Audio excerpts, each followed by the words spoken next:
Hello everyone, welcome back to my channel. If this is your first time here, I am Nerie and don't forget to click the subscribe button below. I would appreciate it.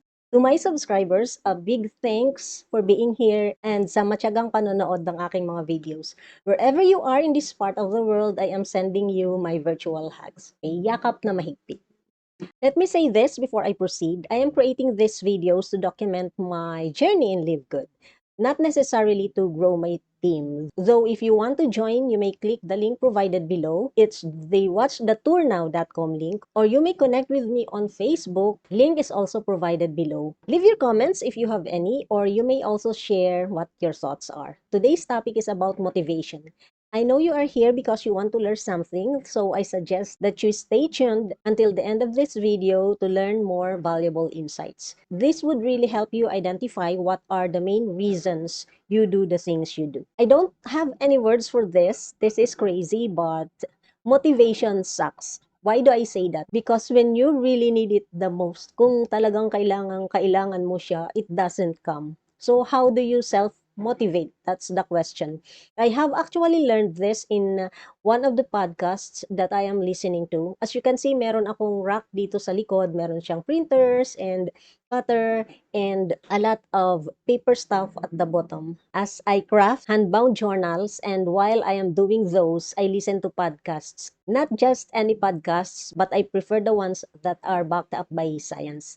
There are a lot of self-help books, inspirational and motivational videos that you can find in the internet, but sometimes what we really need is just to take action. Personal development stuff is intellectually simple, especially if you are that kind of person who's fond of reading and into theories. Kasi if there's a manual about self-development, meron dong step-by-step process and you just read those. Okay, parang it's easy, it's simple, but when you really apply it in real life, it is emotionally difficult. It is draining. Hindi siya ganun kasimple, lalo na kung may edad ka na and you have your own set of ideas and beliefs. It's hard to digest something or accept something that you are not used to. I will give you an example. Hindi na tayo lalayo. Doing LiveGood as a business. You know for a fact that it has a very good compensation plan and the affordable products that LiveGood is offering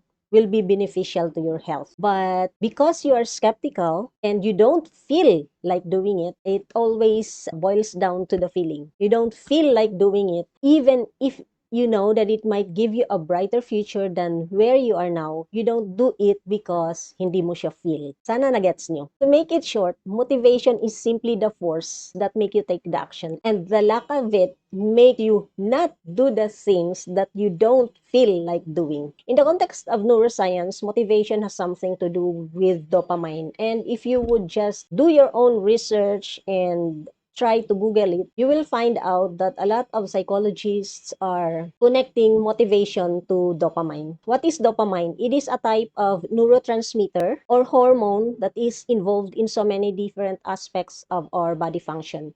When it comes to motivation, it is a reward system in our mind, also called as molecule of motivation. To make it simpler, motivations are just cravings. You want it, that is why you do it. Best example is when you are hungry. Because you are hungry, you are forced, you are motivated to cook.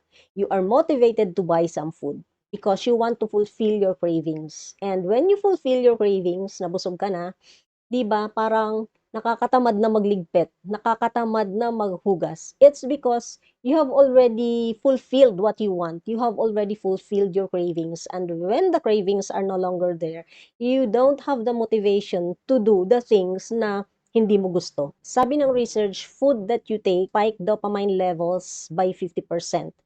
Why? Because you both crave it and you want it. But take note, motivation is not influenced by good things alone. Here are some of the top things that spike dopamine levels. Sugar, video games, social media, sex, nicotine, and meth.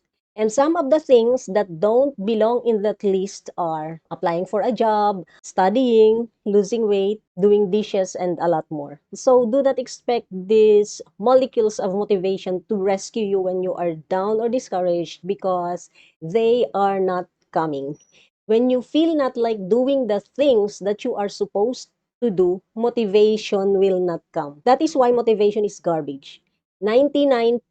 If you don't feel like doing something, you won't do it. Am I right?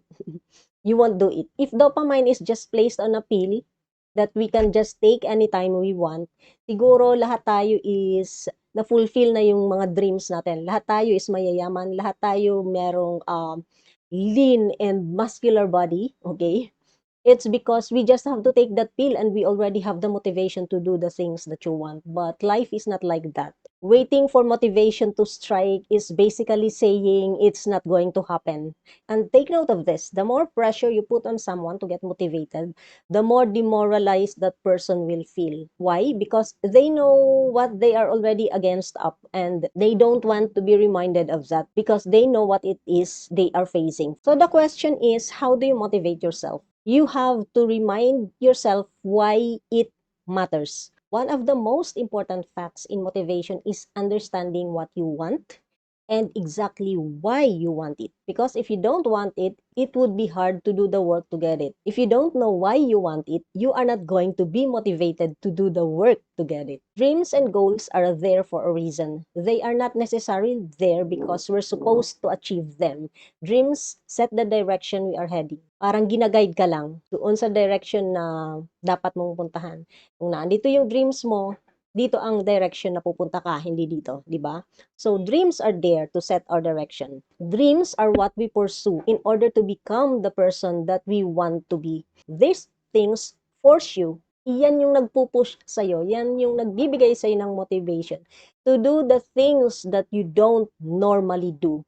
They are the push you need to get moving. Pursuing something doesn't necessarily mean that you love doing it. But because you want to become a better person than what you are now, you do it. So basically, it boils down to why. Here is an example, and this is my own experience. I don't like appearing or posting my appearance or myself on social media, especially on videos. I don't like creating videos. It is hard work and it takes time and effort, also energy.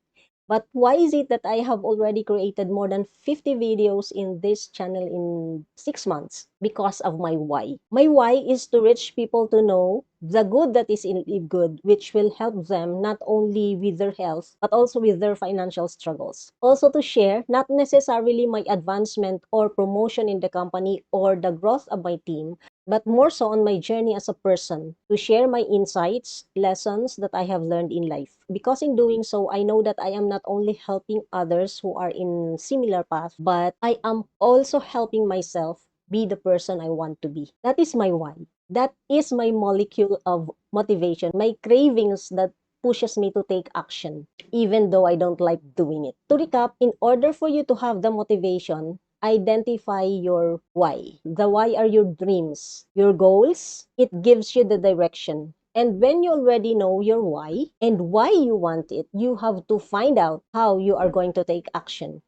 I love the tagline of Nike. Ang sabi, just do it. Hindi siya nagsasabing do it. Merong just. Just is what makes the distinction between you just sitting on the sidelines, imagining things to happen, and you actually taking action. So even if you are not ready, my advice is start. Just do it. Motivation will follow your action. Watch this video to know more about the power of why, may it be in your live good journey or in any aspect of your life. Thank you for watching again. Hoping you have learned something. I love you all. See you around. Bye!